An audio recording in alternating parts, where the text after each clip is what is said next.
Formalities कोई रह नहीं गई है। सौरभ जी और हमारे बीच में is almost like a family member. तो मैं माइक सौरभ जी को दे रहा हूँ, उनका स्वागत है बहुत बहुत।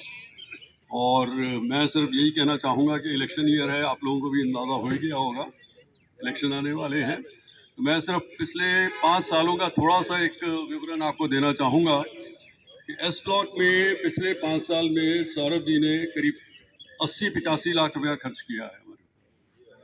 मेन उसमें सड़कें हैं, तालियां बजा दें। 4 गज़ीबो हैं हर कोने में। अब एक नया गज़ीबो यहाँ देखिए, वो आपको लगेगा खंबे क्या है, ये भी गज़ीबो बन रहा है।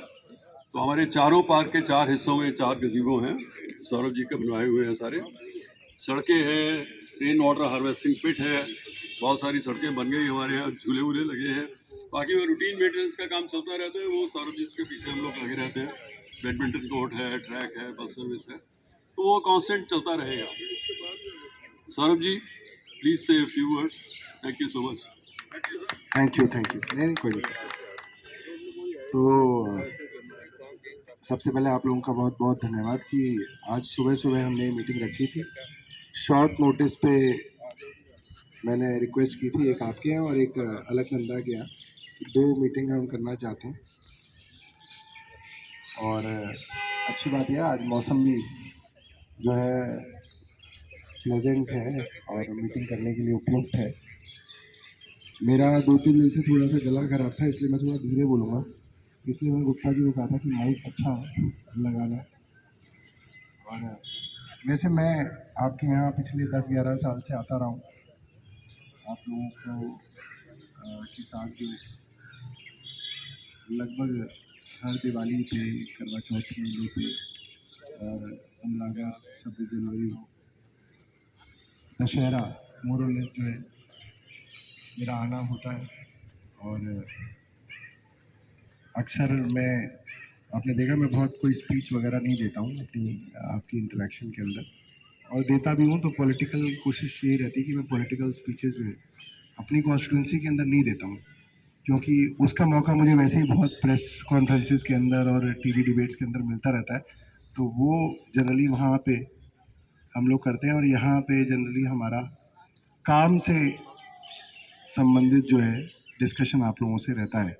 मगर इस साल कुछ दिनों में, क्योंकि चुनाव आने वाले हैं दिल्ली में, कुछ महीनों बाद दिल्ली के अंदर चुनाव आने वाले हैं, तो मैं एक छोटी सी राजनीतिक चर्चा जो है आप लोगों के साथ करना चाहता था। और इसलिए मैंने कहा था कि एक मौका मिल जाए तो मैं आपसे एक राजनीतिक, सेमी राजनीतिक, सोशल राजनीतिक, पॉलिटिकल एक चर्चा आप लोगों के साथ करना चाहता था। तो मैं उसके लिए एक बाकायदा मेरे पास जो है एक पूरी की पूरी एक पर्चा है। तो मैं उस पर्चे पे जो है कुछ बातें आपके सामने रखूँगा और आप उनके ऊपर विचार करिएगा, है ना। और अगर आपको लगे कि इस विचार पे आप भी कुछ जो है सार्थक चर्चा करना चाहते हैं तो आप अपनी बात भी उसके अंदर जोड़ सकते हैं, रख सकते हैं। और तो मैं दिल्ली के विषय में जो है ये चर्चा रख रहा हूँ कि दिल्ली के चुनाव क्योंकि कुछ महीनों बाद हैं, तो चुनाव होंगे तो कई चीज़ों के ऊपर चर्चा होगी आपकी कि विधायक कौन हो, कैसा हो, मुख्यमंत्री कौन हो, कैसा हो, सरकार क्या हो, किसकी हो, कैसी हो। तो उस चर्चा के अंदर मैं शुरुआत इससे करूँगा कि अरविंद केजरीवाल ही क्यों, as a chief minister candidate for Aam Aadmi Party, why it should be Arvind Kejriwal. तो इस पर एक विचार आप लोगों के सामने मैं रखूँगा कि क्योंकि अरविंद केजरीवाल एक पढ़े लिखे नेता हैं, IIT खड़गपुर से मैकेनिकल इंजीनियर हैं। जब भारतीय राजनीति के अंदर कम पढ़े लिखे, अनपढ़ और आपराधिक लोगों की भरमार है, ऐसे शख्स का राजनीति में आना देश के लिए एक सुखद बात है, क्योंकि अरविंद केजरीवाल एक ईमानदार नेता हैं। देश की सभी जांच एजेंसियों ने उनके खिलाफ पिछले 10 सालों से खूब जांच की है, लगभग हर ने, ACB ने, CBI ने, ED ने, इनकम टैक्स ने, CAG ने, मगर तब भी उनके खिलाफ अब तक कोई भी भ्रष्टाचार जो है साबित नहीं हुआ। आज जब राजनीति में इतना ज़्यादा हर जगह करप्शन है, ऐसे में एक ईमानदार नेता का राजनीति में होना एक ताज़ा झोंके की तरह है। अब मैं जो है चर्चा की जो है शुरुआत जो है पहले से करूँगा। इंजीनियर केजरीवाल ने दिल्ली में 24 घंटे बिजली की। आज दिल्ली में 24 घंटे बिजली आती है, कोई पावर कट नहीं लगता, मोर और लेस। पूरे देश में केवल दिल्ली ही इकलौता ऐसा राज्य है जहां पे 24 घंटे बिजली आती है। कोई पार्टी या नेता अपने राज्य में ये नहीं कर पाए अब तक।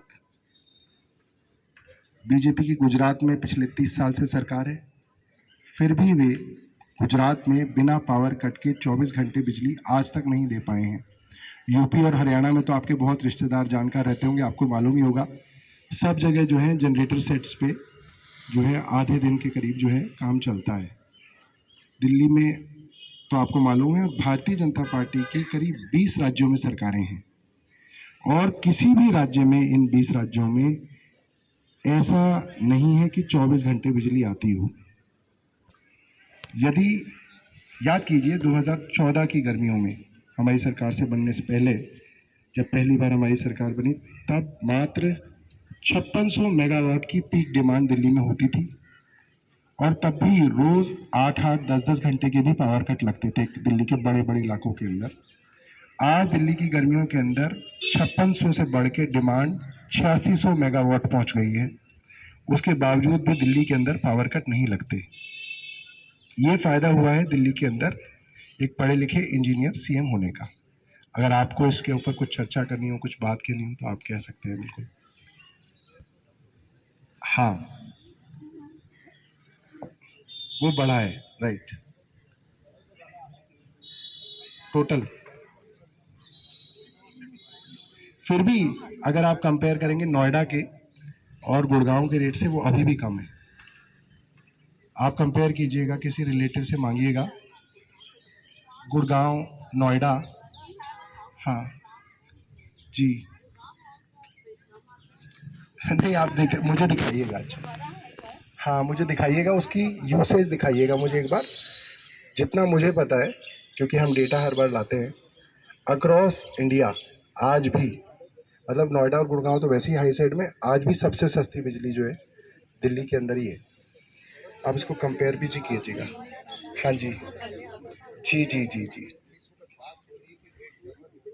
जी, करेक्ट। जी जी जी, रेट बढ़े हैं, रेट बढ़े हैं, बिल्कुल। यस जी, ठीक है, ठीक है, ठीक है, ठीक है। अब अगला, जो अगला हमारा ये है, हेलो, देश पढ़ेगा तभी देश आगे बढ़ेगा। अरविंद केजरीवाल जी के पढ़े लिखे होने का यह परिणाम है कि उन्होंने सबसे ज्यादा अहमियत बच्चों की शिक्षा को दी। उन्होंने सरकारी स्कूलों की कायाकल्प की। आज सरकारी स्कूलों में पढ़ने लिखने वाले गरीब बच्चों को भी प्राइवेट स्कूलों जैसी अच्छी शिक्षा मिलती है। पिछले वर्ष सरकारी स्कूलों के नतीजे 99.7% आए और जी, और प्राइवेट स्कूलों के 92% के करीब उनके रिजल्ट्स आए। पिछले वर्ष सरकारी स्कूलों में 2000 से ज़्यादा बच्चों ने आईआईटी और नीट की परीक्षा पास की। गवर्नमेंट स्कूल के आईआईटी और नीट के 2000 बच्चों ने क्लियर किया। शायद शिक्षा को इतनी अहमियत देने वाले ये देश के पहले और अकेले नेता हैं। देश को विश्वगुरु बनाने की बातें करना आसान है, पर क्या तब तक देश विश्वगुरु बन सकता है जब तक हमारे देश के बच्चों को अच्छी शिक्षा ना मिले? क्या आप कोई ऐसा अमीर देश सोच सकते हैं जहां पे बच्चों को अच्छी शिक्षा ना मिलती हो? भारत को एक अमीर और विकसित देश बनाने की नींव तो असल में केजरीवाल जी ही रख रहे हैं और मोर और लेस आई थिंक ये बात सब लोग मानते हैं, इंक्लूडिंग अमर्त्य सेन जो थे, नोबेल लॉरेट थे, कि इंडिया की डेवलपमेंट के लिए अगर एक चीज़ उनसे पूछी गई है कई इंटरव्यूज़ में कि कोई एक चीज़ आप बता दीजिए जिससे इंडिया डेवलप कंट्री बन सकता है, तो उन्होंने कई बार ये बात बोली है कि एजुकेशन से ही बन सकता है। और एजुकेशन ना होने की वजह से ही हम पिछड़े हुए हैं। और हाँ जी, करेक्ट। एक्चुअली डेमोक्रेसी तभी अच्छे से काम भी कर सकती है जब लोग पढ़े लिखे हों, समझदारी से अपना जो है वोट वगैरह देते हों। बिल्कुल ठीक कह रहे हो जी। और मैं आपको पॉपुलेशन और लिटरेसी का भी एक बड़ा साधारण तरीका बताऊंगा। जैसे जैसे लोग पढ़ लिख जाएंगे, अपने आप पॉपुलेशन कंट्रोल होना शुरू हो जाएगा। आप कहीं पे भी अपने आसपास देखिएगा, अगर आपके आसपास या जो भी पढ़े लिखे लोग होंगे, जब वो गरीब होगा, रिक्शा चला रहा होगा, मैकेनिक होगा, तो वो सोचेगा जितने ज़्यादा बच्चे हो जाएं उतने ज़्यादा मेरे घर में मैकेनिक आ जाएंगे। मगर जैसे ही पढ़ा लिखा हो जाएगा, वो एक दो बच्चे के बाद वो कहता है कि यार इसको मैं इससे ज़्यादा पढ़ा ही नहीं सकता, इससे ज़्यादा मैं इन लोगों को परवरिश नहीं दे सकता। हाँ जी, हाँ जी, हाँ। जैसे ही आप वो करोगे, उनका बेहतर करोगे, जैसे ही उनका सोशल स्टेटस बढ़ेगा, वो अपने आप जो है, आप देखिएगा कि ऐसी चीज़ों के ऊपर जो है, सब चीज़ों के ऊपर, क्राइम पे भी कंट्रोल तभी होगा। आप अनपढ़ छोड़ दोगे तो वो जेब काटेंगे और यही सब करेंगे। पढ़ा लिखा दोगे तो ज़्यादा चांस ये होंगे कि वो कुछ पॉजिटिव जो है वो करेंगे। हाँ, वो तो अब जैसे हर एक जगह ही बहुत कुछ कर रहे हैं। अब जैसे अब आप देखिए ना, हमारे देश के अंदर जो सबसे अमीर आदमी है वो तो पढ़े लिखे हैं, उनके ऊपर ही यूएस के अंदर चार्जशीट दायर हो रही है। आप हाँ, हाँ, करेक्ट। हाँ, तो काफ़ी कम हो गई पराली। बिल्कुल, आप डेटा में ये पोल्यूशन तो हमारे इंटरनल कॉज रेट्स वो भी हैं। मैं आपको एक बात बताता हूँ, आज से करीब 15-20 साल पहले आप लोगों को याद होगा कि आईटीओ के अंदर अगर आप एक बार घूम के आ जाओ बाइक पे या स्कूटर पे, तो पूरी शर्ट काली हो जाती थी। तब भी था पोल्यूशन, बहुत था, मगर तब फिर सीएनजीज के अंदर शिफ्ट की गई सारी चीज़ें और वो पोल्यूशन एक लेवल तक कंट्रोल हुआ। अब धीरे धीरे गाड़ियाँ सिर्फ दिल्ली में ही कोई ना, हमारे नोएडा, ग्रेटर नोएडा, पूरे के पूरे नॉर्थ इंडिया के अंदर पोल्यूशन है और बहुत ज़्यादा पोल्यूशन है। तो उसके सोर्सेज तो हमारे इंटरनल सोर्सेज ज़्यादा हैं। पराली तो जो है पिछले 3 साल के अंदर पराली शायद 30% रह गई अब। जी जी,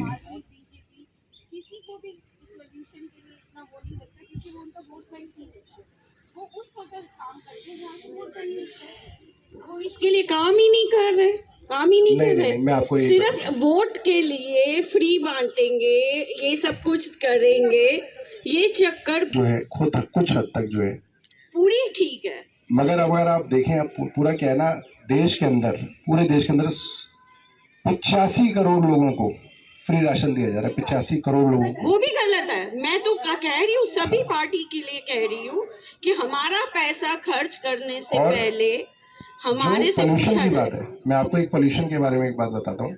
आपके रिश्तेदार तो हरियाणा में भी रहते होंगे, गुड़गांव में, नोएडा में, ग्रेटर नोएडा में, गाजियाबाद में, फरीदाबाद में। अगर आप इसके बारे में पता करेंगे, दिल्ली पूरे देश में इकलौता राज्य है, पूरे देश में, जहाँ पे इस वक्त कोई भी पोल्यूटिंग इंडस्ट्री नहीं है। नंबर 1 दिल्ली इकलौता राज्य है जिसने अपने थर्मल पावर प्लांट्स बंद कर दिए। आज से 7 साल पहले हमने अपने थर्मल पावर प्लांट, जो कोयले से चलने वाले पावर प्लांट हैं, हमने बंद कर दिए। मगर आज भी हरियाणा में, राजस्थान में, यूपी में थर्मल पावर प्लांट चल रहे हैं, जबकि वो जो ऑर्डर था सुप्रीम कोर्ट का वो सबके लिए था। हमने बंद कर दिए, बाकी जगह चल रहे हैं। दिल्ली के अंदर अगर आप देखो, आज से 10 साल पहले लाइट जाती थी तो सरोज नगर, लाजपत नगर, हर दुकान के सामने लाल रंग के जनरेटर लगे रहते थे। लाइट जाती थी, गड़ गड़ गड़ गड़ गड़ गड़ गड़ गड़ गड़, पूरे वक्त जो है दिन पोल्यूशन भी चलता था, पूरा काला हो जाता था। आज दिल्ली में 24 घंटे जो है बिजली है, कहीं पे जनरेटर नहीं चलते। इस चीज़ को देखिए। क्योंकि आप सोचिए, आपने दिल्ली में तो रोक दिया, मगर आप गुड़गांव के अंदर अपने किसी रिश्तेदार के घर जाओ तो बता देंगे कि जी आधे वक्त बिजली जो है डीजल जनरेटर पे ही आती है। दिल्ली नहीं, ऐसा नहीं है। उसका चंडीगढ़ तो बहुत दूर है। चंडीगढ़ तो बहुत दूर है, तभी तो मैं बता रहा हूँ पराली इज नॉट द रीजन। वही मैं तो आपको बता रहा हूँ, दिल्ली में इसलिए क्योंकि दिल्ली के अंदर सबसे ज्यादा गाड़ियां हैं। हाँ बंदा, दिल्ली के अंदर कोई भी पॉल्यूटिंग इंडस्ट्री नहीं बची आज, ठीक है। एक ही दो ही सोर्स बचे हैं दिल्ली के अंदर, एक तो गाड़ियों के ये तो यही तो आप अखबार में देखिए तो सही, अखबार क्या कह रहा है। अखबार कहता है कि वो 200 पे भी अंदर घुस रहे हैं, सब कुछ है, हम लोगों की गाड़ियां तो 10 साल में खत्म हो जाती है। अब वो सुप्रीम कोर्ट ने कहा तो है दिल्ली पुलिस को कि ट्रक व्रक रोके, अब वो लगे हैं दिल्ली पुलिस वाले।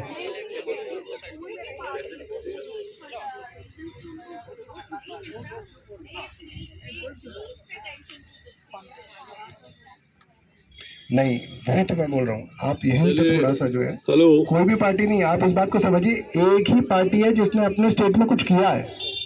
बाकी आपने तो आज तक एनवायरनमेंट मिनिस्टर सेंट्रल गवर्नमेंट के देखे ही नहीं होंगे, आप जानते भी नहीं होंगे कौन है, क्योंकि वो है ही नहीं आपके बीच में। आप इस बात को समझिए, क्या है कि पूरी की पूरी मीडिया जो है इसको एक दिल्ली सेंट्रिक करके एक माहौल बनाती है, हर साल बनाती है, और वो सोल्यूशन भी सिर्फ दिल्ली सरकार से टारगेट है। और मुझे आपसे कोई वो नहीं है, क्योंकि आप तो वही बात कहेंगे जो रोज अर्नब गोस्वामी शाम को कहेगा टीवी पे, या जो रात को जो है जो भी अपने वो है वो कहेंगे, मगर जो डेटा है वो तो इस बात को दिखा रहा है कि ये सारी की सारी चीजें यहाँ पर, जितना फर्नेस ऑयल दिल्ली के अंदर यूज होता था, दिल्ली के अंदर आज कोई फर्नेस ऑयल यूज नहीं होता। हम ही है, बिल्कुल है, बिल्कुल, यस।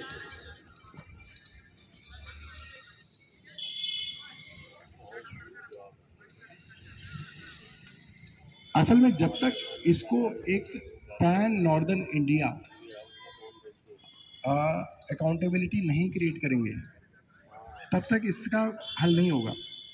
आपके नॉर्थ इंडिया के सभी राज्यों को, उत्तर प्रदेश, हरियाणा, पंजाब, राजस्थान, इन चारों के ऊपर जो है यहाँ पे आपको कर्ब्स करने पड़ेंगे। दिल्ली जो है, दिल्ली एक कटोरी की तरह है, दिल्ली की जो ज्योग्राफिकल पोजीशन है वो एक कटोरी की तरह है, और दिल्ली के अंदर आके सारा का सारा पोल्यूशन जो है ट्रैप हो जाता है, इससे अच्छा हो रहा है। और इसीलिए यहाँ की जो जियोलॉजिकल पोजीशन है उसकी वजह से यहाँ पे सारा का सारा पोल्यूशन ट्रैप होता है, बल्कि आसपास का भी जो पोल्यूशन है वो भी दिल्ली की सिचुएशन की वजह से यहाँ पे आके ट्रैप होता है। और जैसे जी मैम, तो अब हम नेक्स्ट पॉइंट पे चलते हैं।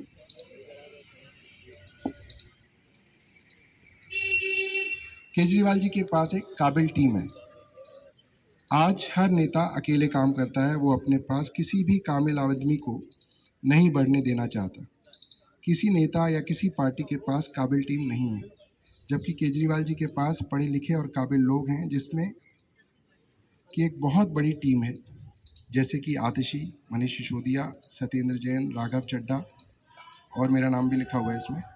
इसी का नतीजा है कि केजरीवाल जी नए नए आइडियाज़ लेके आते हैं और इतनी तेज़ी और अच्छे से इसको लागू करते हैं। आपको लग रहा होगा कि इसके अंदर कि एक टीम की तरह काम तो होता है, और ऐसी बहुत सारी जगह हैं जहाँ पे बाकी जो भी टीम वाले लोग हैं वो हैं तो, मगर उनकी कोई सुनने वाला कहने वाला है नहीं। एक ही आदमी जो है ओवरऑल सब कुछ चलाते हैं। अगला, केजरीवाल परिवारवाद नहीं करते। परिवारवाद हमारे देश की राजनीति का सबसे बड़ा नासूर है। हर नेता अपनी बीवी, बच्चों, रिश्तेदारों को ही टिकट देना चाहता है, उन्हें ही आगे बढ़ाता है। लेकिन केजरीवाल जी ने ऐसा नहीं किया। जब केजरीवाल जी जेल गए, जब जेल से लौटे, तो चारों तरफ मांग उठी कि केजरीवाल जी अपनी पत्नी को सीएम बना दें, और लोगों ने कहा ये अपनी पत्नी को सीएम बनाने वाले हैं, मगर उन्होंने आतिशी को मुख्यमंत्री बनाया, अपनी पत्नी को सीएम नहीं बनाया, क्योंकि आतिशी एक काबिल पढ़ी लिखी जो है हमारे यहाँ कैंडिडेट थी। और आप किसी के भी बारे में बात करिए, आप देखेंगे कि परिवारवाद के बारे में बात तो होती है, मगर परिवारों के लोग आते हैं, चुनाव लड़ते हैं, और उस वक्त परिवार की बात नहीं होती। अभी अभी हमारा एमपी का इलेक्शन हुआ है, जो सबसे ज़्यादा लोग परिवार की बात करते हैं, वहाँ पे भी जो है परिवार के लोगों को अहमियत देके लाया जा रहा है। अब मैं कुछ छोटा अगर इसके ऊपर आप कुछ कहना चाहते हैं तो कह सकते हैं, वरना मैं कुछ एक मोटे तौर पे जो कुछ फैक्ट्स हैं वो आपके सामने रखना चाहता हूँ कि इंजीनियर केजरीवाल ने एक इंफ्रास्ट्रक्चर खड़ा किया दिल्ली में, जहाँ केजरीवाल जी ने बिजली, पानी, शिक्षा, स्वास्थ्य आदि को मुफ्त करके गरीबों को महंगाई से राहत दी। वहीं उन्होंने दिल्ली के इंफ्रास्ट्रक्चर में पिछले 70 साल से हुए कामों से भी ज़्यादा काम किया। मैं कुछ आपको उदाहरण देता हूं जो फैक्चुअल हैं, आप वेरीफाई भी कीजिएगा। जैसे कि उनकी सरकार बनने से पहले, ये बातें मुझे इसलिए बतानी पड़ रही क्योंकि ये बातें आपको मीडिया और अखबार नहीं बताएगा, मगर ये फैक्चुअल है। जैसे कि सरकार बनने से पहले 2015 तक मेट्रो मात्र 200 किलोमीटर लंबी लाइन थी, मगर आज पिछले 9 सालों के अंदर मेट्रो 200 किलोमीटर से बढ़ के 450 किलोमीटर पहुंच गई है दिल्ली के अंदर। अब तक जो था, जब तक हमारी सरकार थी तब तक दिल्ली के अंदर 62 फ्लाईओवर थे, 62, मगर पिछले 9 सालों में 38 और फ्लाईओवर बने हैं। ये जनरली कई बार बात होती है, लोग कहते हैं नहीं बने, but it is a government record कि 38 फ्लाईओवर्स बने। उन्होंने इस दौरान पिछले 9 सालों के अंदर 10,000 किलोमीटर नई सड़कें बनी हैं, 6800 किलोमीटर नई पानी की और सीवर की लाइन डली है। माफ कीजिएगा, सीवर की 6800 किलोमीटर लाइन डली है नई, और पानी की 4000 किलोमीटर पानी की लाइनें डली है। पहले दिल्ली में 5000 बसें थी, अब दिल्ली के अंदर 7700 बसें हैं, 7700 बसेज हैं इस वक्त दिल्ली के अंदर। अब देखोगे बसें जो है ज़्यादातर अब हमारी इलेक्ट्रिकल होती जा रही हैं और वो भी बढ़ती जा रही हैं।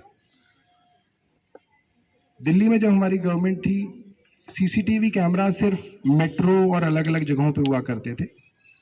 हमारी गवर्नमेंट के बनने के बाद करीब दिल्ली के अंदर 3 लाख कैमरा लगे हैं, जो दिल्ली में जितने कैमराज हैं पूरी दुनिया में सबसे ज़्यादा हैं। किसी शहर में 3 लाख कैमराज नहीं है जितने दिल्ली के अंदर सीसीटीवी कैमराज हैं। इसके अलावा दिल्ली में जब सरकार बनी थी तो 66,000 स्ट्रीट लाइट्स हुआ करती थी। स्ट्रीट लाइट्स 66,000 थी दिल्ली के अंदर। आज दिल्ली के अंदर करीब 4 लाख स्ट्रीट लाइट्स हैं, क्योंकि आप भी देखते होंगे लगभग हर महीने हम कहीं ना कहीं स्ट्रीट लाइट्स के इनॉग्रेशन कर रहे होते हैं।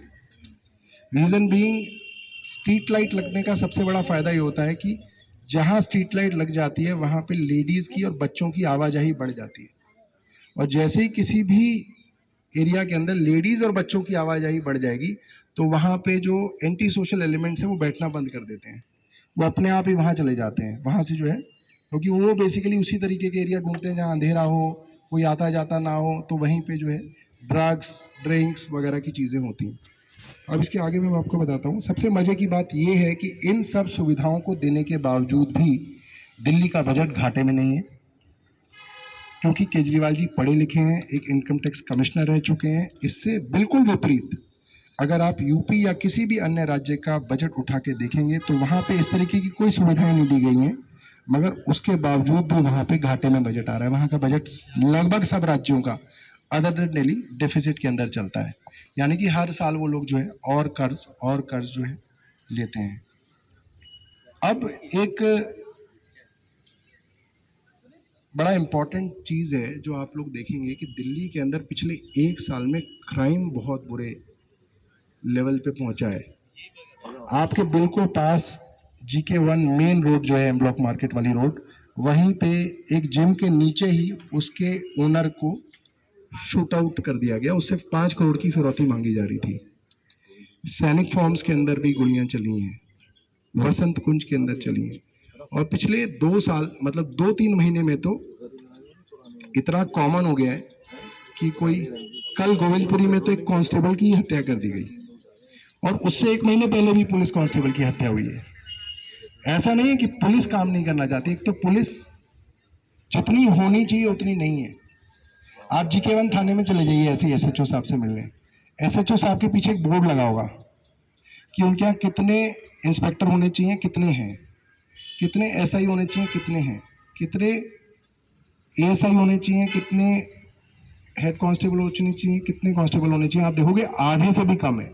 उनके बिल्कुल जहाँ उनकी टेबल चेयर है उसी दिल्ली के अंदर प्रॉब्लम सबसे बड़ी ये है कि क्योंकि crime law and order police central government के पास है, इसकी ट्रांसफर पोस्टिंग ऑलमोस्ट पॉलिटिकल हो रही है पिछले 1-2 सालों से। तो जो जो अच्छे ऑफिसर थे दिल्ली सरकार, दिल्ली के अंदर, दिल्ली पुलिस के अंदर, उन सबको तो साइडलाइन करके ना इधर उधर बिठा रखा है।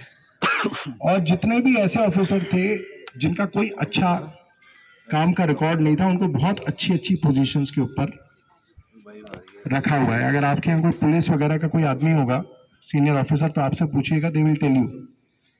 और इस वक्त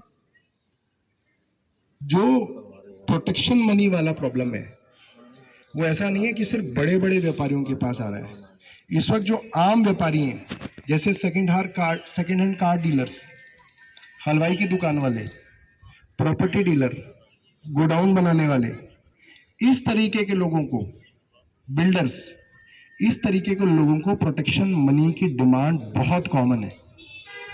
इतनी कॉमन है कि पहले आपके पास डिमांड आती है, मेरा मानना है कि ज़्यादातर लोग तो उस डिमांड पे पैसे दे रहे हैं, जो नहीं देता है उसके यहाँ दुकान पे आके गोलियां चलती हैं। इसलिए गोलियां चलती हैं जस्ट टू शो कि जब हम दुकान में अंदर आके गोलियां चला सकते हैं तो तेरे को हम मार भी सकते हैं। और जब वो गोलियां चलती हैं तो फिर एक तो वो ही देता है पैसे, और उसके आसपास की उस मार्केट के अंदर जितने लोग हैं वो सब लोग जाके पैसे दे देते हैं। जितने भी शूटर हैं, ये कोई भी उन गैंग्स का आदमी नहीं है। जितने भी शूटर हैं ये बहुत छोटे छोटे लोग हैं। गैंग उनको हायर करता है, शूट आउट करते हैं, वो पकड़े भी जाते हैं, क्योंकि गैंग से बात मान के चल रहे हैं कि वो पकड़े भी जाएंगे तो हमें कोई फर्क नहीं पड़ता, क्योंकि उनका सिर्फ इतना ही काम था कि उनको 25,000 रुपए देके गोलियां चलवा दी, उनका मैसेज पहुंच गया। तो पिछले कुछ महीनों के अंदर दिल्ली के अंदर जो प्रोटेक्शन मनी की डिमांड है वो बहुत कॉमन हो गई है। पहले ये डिमांड हुआ करती थी, आज से 3-4 साल पहले, आउटर दिल्ली के अंदर, नरेला हो गया, बवाना हो गया, इस तरीके के एरियाज के अंदर डिमांड्स होती थी बिल्डर्स, कॉलोनाइजर्स, प्रॉपर्टी डीलर्स वगैरह से, और वो डिमांड थोड़ी बहुत एडजस्ट होती रहती थी। बट अब ये जो डिमांड्स वाला जो मामला है, ये दिल्ली के पंजाबी बाग, ग्रेटर कैलाश, सैनिक फॉर्म, वसंत कुंज, इस तरीके के एरियाज के अंदर पहुंच गया है, which is a big concern, जिसके लिए मोटे तौर पे तो हमें अपने किसी ना किसी जनप्रतिनिधि के पास जो है जाना चाहिए और ये कहना चाहिए कि भाई ये हो रहा है। बट प्रॉब्लम ये है, being a central government they are so inaccessible कि हम चाह के भी जो है ले दे के एसएचओ से ही बात कर सकते हैं, और एसएचओ बोलेगा जी मेरे पास लोग नहीं है, मैं क्या करूं। आप एसएचओ से थोड़ी देर बात करेंगे तो वो यही कहेगा, क्योंकि और ये बात सही भी है कि उनके पास जो है स्टाफ की बड़ी कमी है। तो ये था कि दिल्ली की बिगड़ती कानून व्यवस्था कौन जिम्मेदार। आज दिल्ली देश की क्राइम कैपिटल बन चुकी है। दिल्ली पुलिस और दिल्ली की कानून व्यवस्था दिल्ली की केंद्र सरकार के अधीन आती है। दिल्ली में खुलेआम गोलियां चल रही हैं, गैंग वॉर हो रहे हैं, बलात्कार हो रहे हैं, चोरियां और लूटपाट तो आम बात हो गई है। लोगों को खुले में आम तौर पे फिरौती की कॉल आ रही हैं। केंद्र सरकार दिल्ली के लोगों को सुरक्षा देने में पूरी तरह से विफल हुई है। अगला जो है, इसके ऊपर तो हमने आपसे डिस्कशन किया है। जब से केजरीवाल जी बाहर आए हैं, जो काम हमारे रुके हुए थे, अब आप देख रहे हैं कि उनकी जो है दोबारा से उनको शुरू किया गया है।